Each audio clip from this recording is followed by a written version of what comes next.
Hey there, everyone. I just thought I'd jump on here real quick and talk about carbohydrates. Now, maybe you're considering cutting the amount of carbs you're taking in, or either drastically reducing them to a minimal level, or even potentially trying to eliminate them completely. But I just want to discuss a couple of things with you. There are 3 things that you should take into consideration, especially if you are going to be training for an endurance activity or event, or if you're just working on your physical fitness and your goals are to improve your physical and strength endurance. Our bodies are designed to run on carbs. That is our body's preferred fuel source. So there's lots of diets to choose from. You know, everybody's out there slinging this high carb diet, low carb diet, keto, to high protein, to high fat. And with all that information kind of floating around out there, you're probably wondering, what's the best route that you should take? At the end of the day, the route that you take is the route that works for you. What works for you may not work for myself, and vice versa, or may not work for your best friend. It may not work for your training partner. The only meal plan that you should be concerned about is the one that is working for you. Now, the second thing that I want to get out of the way is carbs are not the problem. People are the problem. Now, I've probably just pissed everybody off, or a lot of you off, but let's take a deep breath, step back, and look at the bigger picture. Nobody is standing over you, force feeding you excessive amounts of carbs. That is a totally different topic and issue to deal with in a separate conversation. So let's leave it at that. Now, the first thing you should take into consideration is, like I said, not only for your endurance training and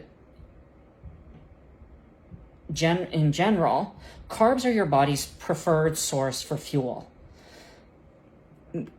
Our bodies are designed specifically to run by converting carbs into energy.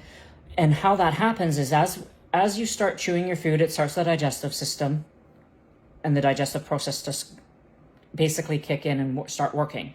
As your food passes through your system, glucose, fructose, lactose is starting to be processed, and it gets sent and absorbed by your liver.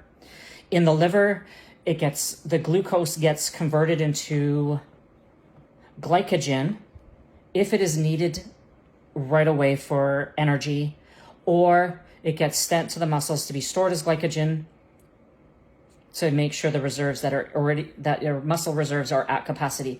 Anything that is over and above that gets stored as fat.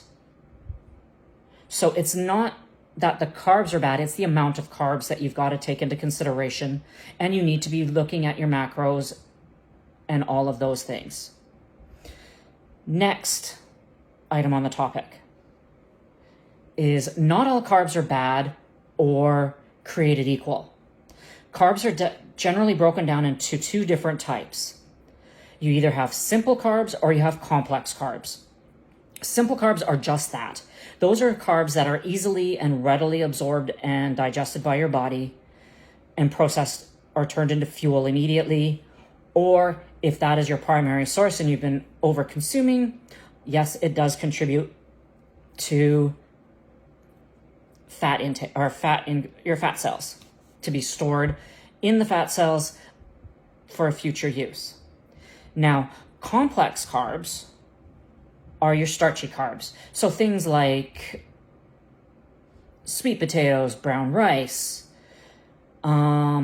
Surprisingly enough, a banana is actually a complex carb. That's why it's definitely recommended after a long endurance event. You'll see them at races in with all the food that you're going to eat, that they have available for you to consume right after your race. Apples are another good source of a complex carb because of the fiber in it. It's a fibrous fruit.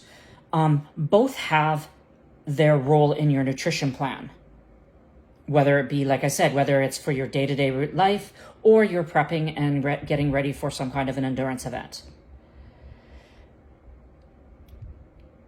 The rule of thumb that you want to limit a rule of thumb is you want to limit and reduce the amount of simple carbs that you're consuming in your day.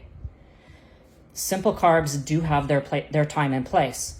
You want to build your fuel stores, as I draw a little bit of a blank in my conversation.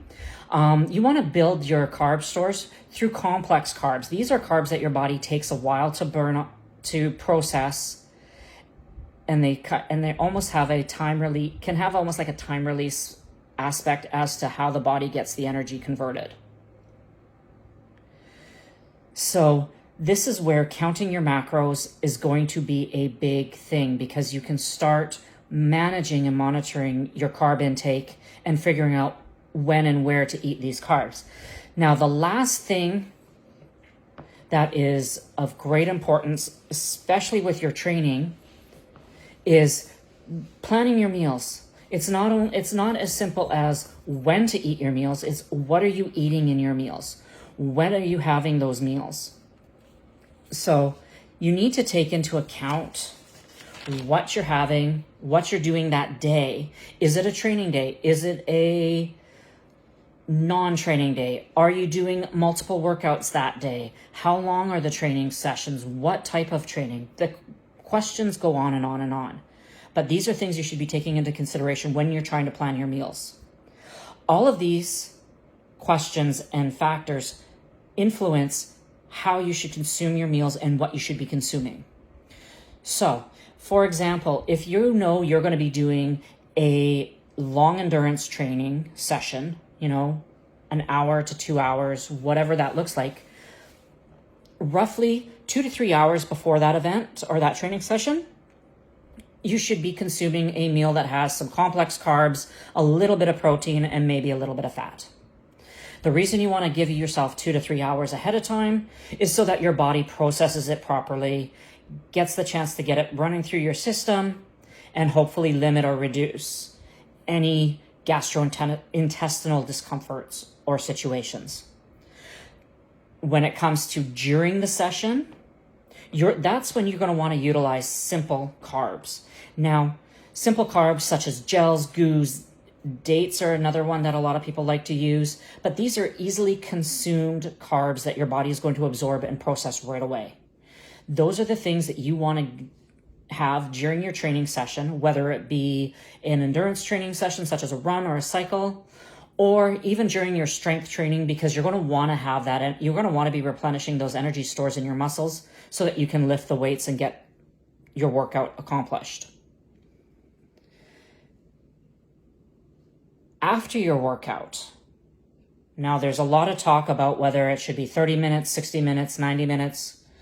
Ideally, I try to get a meal or a snack in, such as a half a banana or a full banana and maybe a protein shake, as quickly as I can after a workout or a training session. And then about an hour, hour and a half later, that's when you're going to want to have a well-balanced meal that includes some complex carbs, your protein source, a little bit of fat, so that you can start the repair and recovery process. Now, these are just some really simple, easy tips that you should be considering as you're planning your meals. Private message me if you'd like to jump on a call and we can quickly talk more about what you could be doing or what you're currently doing as far as your meal plans and your carbohydrates, and just see if there's anything that I can help you with to help you get the best results that you're going to, not the best results, but to maximize the results that you're getting from your training sessions, as well as get the best out of all of your workouts and your day-to-day routine. So again, just drop me a direct message. I'll reach out and I look forward to talking to you.